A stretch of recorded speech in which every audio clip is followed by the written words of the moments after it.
Itukuzwe damu ya Kristo! Mpendwa mtazamaji wa Mwangaza Digital, nawe msikilizaji wa Radio Mwangaza, karibuni katika tafakari ya ujumbe wa Mtakatifu Gaspari, ikiwa ni tarehe 21 ya mwezi wa kwanza mwaka 2026, unaosema: ningesema tusali zaidi kidogo na mtapata kuangaziwa zaidi katika kufanya maamuzi. Ningesema tusali zaidi kidogo na mtapata kuangaziwa zaidi katika kufanya maamuzi.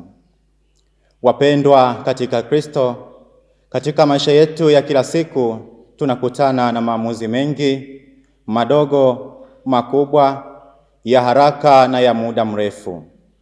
Maamuzi haya mara nyingi huja wakati ambapo akili imechoka, moyo umejaa hofu au tamaa, na njia mbele yetu inaonekana kuwa katika giza. Leo Mtakatifu Gaspari anatukumbusha ukweli huu wa kina. Tusali zaidi kidogo, tutapata kuangaziwa katika kufanya maamuzi. Ujumbe huu unatufundisha kuwa sala si mapambo ya maisha ya Mkristo, bali ni chanzo cha mwanga. Bila sala, hata akili yenye hekima inaweza kupotea, lakini katika sala hata aliye dhaifu anaweza kuongozwa vyema. Biblia Takatifu inathibitisha hili kupitia kitabu cha Zaburi sura ya 119 aya ya 105 inayosema: neno lako ni taa ya miguu yangu na mwanga wa njia yangu. Hapa tunaona kuwa mwanga wa maamuzi sahihi unatoka kwa Mungu mwenyewe, na unatufikia mwanga huo kupitia sala na neno lake. Tafakari ya maisha yetu, mara nyingi tunaona kwamba maamuzi yetu yalifanywa kwa pupa, hasira, hofu au tamaa.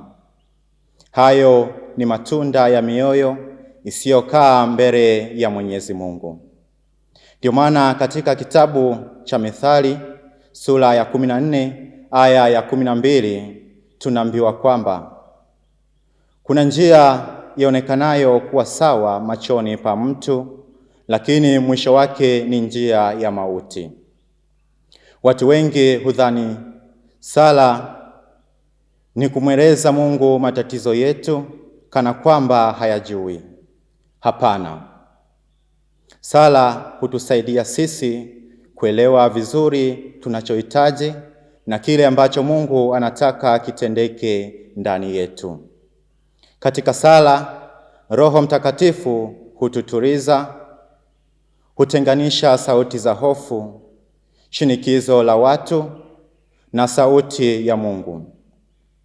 Yesu mwenyewe hakufanya maamuzi makubwa bila sala.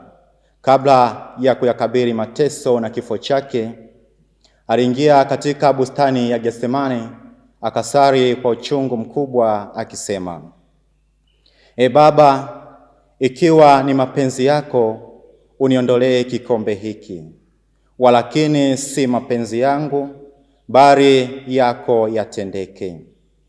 Hapa tunaona kwamba sala haiondoi maumivu, bali huleta utifu na mwanga wa kukubali njia ya Mungu.